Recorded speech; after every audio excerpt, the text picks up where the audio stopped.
Hello friends, it's MoNaCo here with our 10th homework notes video. This one's going to be a little bit longer than the others because it revolves around some very important things regarding significant figures, and there's a lot of pages in our notes about this. So I'm going to try and move quickly. Please feel free to pause the video, rewind, and replay as much as necessary in order to get all of the important information. So with significant figures, students are going to be able to determine which figures are significant in measured numbers and also follow some specific rules for using and reporting significant figures in basic calculations. So there's a lot of pages in your note packet for this material, but the concepts are pretty simple, straightforward, and laid out for you as well. All you have to do is study. Okay, so a lead-in. What are significant figures? Well, in science, we have to do many calculations and measurements. Okay? The rules for significant figures help us tell the difference between important numbers and real numbers that come from like a measurement from those numbers that come from inconsequential calculations after like a calculator barf. You know, for example, pi. To you and I, there's probably only 3 or 4 significant numbers in pi. 3.14. Okay, 3, and maybe you remember 14159. Maybe you've got 6 numbers that you remember. But the fact of the matter is pi goes on for infinity, and all those other numbers just keep going and going and going and going. It becomes useless. They're calculator barf.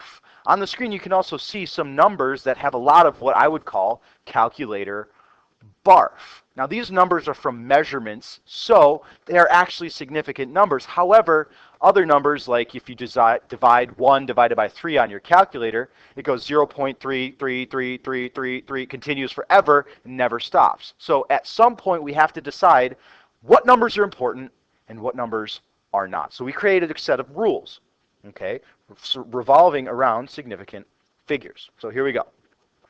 A method for handling uncertainty in all measurements. And this arises due to the fact that we have different equipment with different abilities to measure accuracy. And significant figures are the measured value of or to the measurement. Okay, so those are the important terms regarding the definition of sig figs, why we have them, etc. For example, we're going to read a ruler. Okay, and the little arrow here shows us where the object that we're measuring falls on the ruler, this little arrow right there. Okay, so we know for sure that the object is more than 2 centimeters, but less than 3. Okay, so you can see here that the object falls between the 2 and 3, but it's less than 3. We could get more accurate than that. We know for sure that the object is more than, if you count all the little pips here, we got 1, 2, 3, 4, 5, 6, 7, 8. We know that the more than 2.8, but it doesn't go all the way to 2.9, so it's got to be less than the 2.9. But the problem is that we have to estimate this last number. We know it falls between 2.8 and 2.9, but there's no lines in there.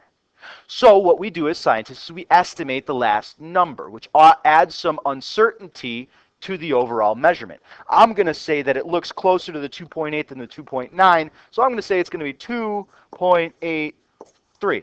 And this is what you do with all your measurement tools. You see where the measurement falls between the 2 lines, and you always estimate the last number. That's been estimated. The machine didn't tell me it was a 3. I guessed at the fact that it was a 3 based upon where that little arrow fell. Okay, so you're always going to estimate the last digit in your measurements on a ruler, on a graduated cylinder. Okay, here's a graduated cylinder. You always read the bottom of the meniscus. The meniscus is not just that thing in your knee for those sports enthusiasts. Okay, it is the curved kind of surface of the water inside your graduated cylinder. Water curves because of surface tension, and we measure the bottom of the meniscus as a convention. So if you see here, we can read the fact that this value is between, well, it's larger than 25, but less than 30. So 25, 26, 27, 28, 29, 30. So each one of these lines represents 1. So it's larger than 25, 26, 27, but less than 28. So it's going to be between 27 and 28. 26, 27.5 maybe is the result that we would say. So 27, 2 point, oh, wow, messing up there. 27.5 would be a good estimation. Notice this last term, you don't see the tiny little increments inside there. Okay, so that is the estimated. Okay, so you're always going to estimate the last digit in any measurement you do on a ruler or a graduated cylinder. So let's move on to the next little bits. When you're looking to count significant figures, there's an Atlantic-Pacific method, and this method is self-explanatory. The most important parts on this page are reading the two definitions that you have in your notes and memorizing these two concepts. Okay?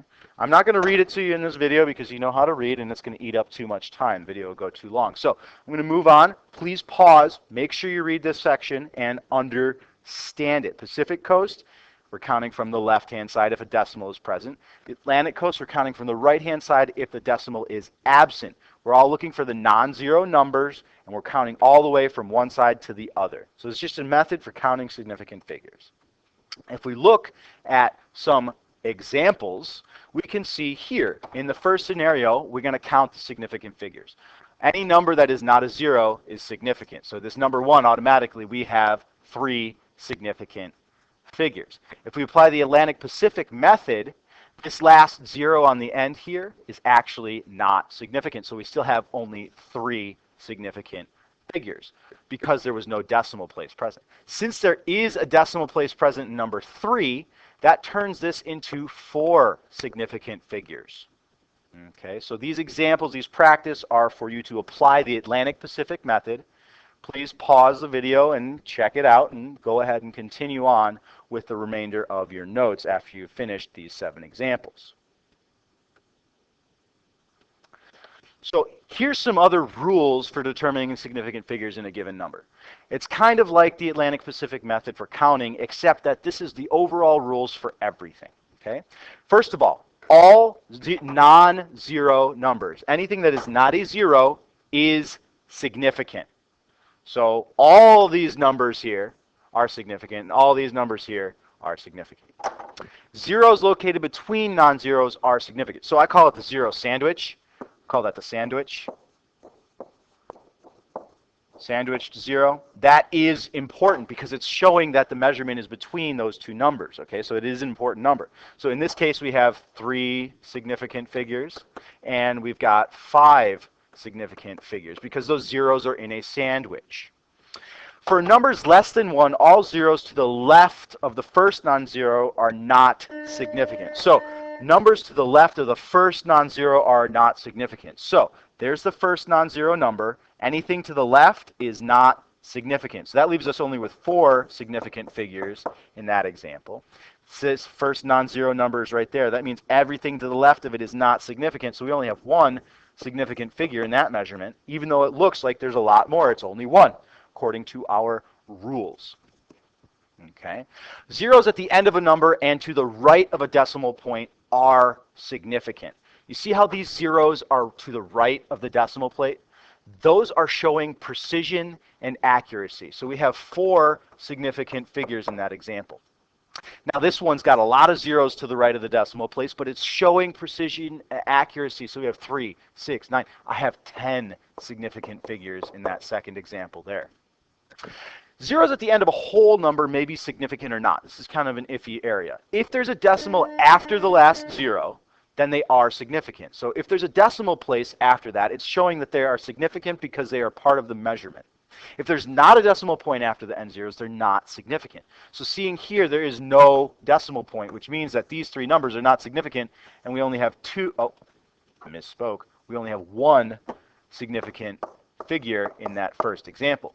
Since this one does have a decimal place, there's actually 4 significant figures in that particular measurement. Now, the interesting case is that exact numbers, like when you're counting, they have an infinite number of significant figures, and all conversion factors have an infinite number of significant figures. So if I count 10 marbles, well, there's actually an infinite number of significant figures there because it's not 10.00000000. It's 10. I counted them. I know it. There is no discrepancy or no uncertainty in that particular measurement because I just counted them. So for counting things, exact numbers, significant figures doesn't really apply. Measuring things, when you have to estimate that last decimal place, significant figures do apply. So here's some practice. I want you to look back to your 6 rules and decide which one, how many significant figures you've got, and which rules applied in order to help you figure that out. Okay, I'll be checking these ones over in class here so that we're not eating too much time in this video. Basically, you're going to just take these rules, figure out your significant figures, and write it in. Okay. So moving on a little bit to the last little bit of this video, to calculations. And calculations in sig figs are actually extremely easy to do. All you have to do is you have to remember one thing. Let me just find my right pen here. The pen with the highlighter. Got to remember one thing, that the final answer must be expressed in the lowest amount of significant figures that were originally given to you. You can't create accuracy when you didn't have it to start with. So for example, in this example here, I have 5 sig figs on the left-hand number and 4 on the right. So when I do this computation, the overall answer should be in only 4 significant figures. Now the calculator is going to spit all this business out, except that you're going to throw everything after the first 4 significant figures away. So the correct answer would only have 4 sig figs in it. For addition or subtraction, line up all the decimal points. The same rule applies. You can only have the lowest amount of significant figures that were originally given to you. So in this first one, I've got 3 sig figs, 4 sig figs, and 4 sig figs. So whatever my calculation ends up being, I can only calculate and report 3 significant figures. Okay? So 220.429, I don't get to keep the 0.429. All I get to keep is 220.0. The 0.429 disappears into rounding. This is kind of the nature of why we would round and why we'd round in mathematics class anyways, that we don't teach, is that it's because of significant figures. You round up or round down based upon the measurements that you had originally started with. So for example, I'm not going to do this math for you, but I will help you figure out how many sig figs to report. This value has 5 sig figs and this has 3. So in the overall answer, you should have 3 significant figures. Only report the 3 first significant figures. In this example with the division here, we have 4 significant figures divided by 3 significant figures. So your final answer should only have 3 significant figures in it. Sig figs are about precision and accuracy.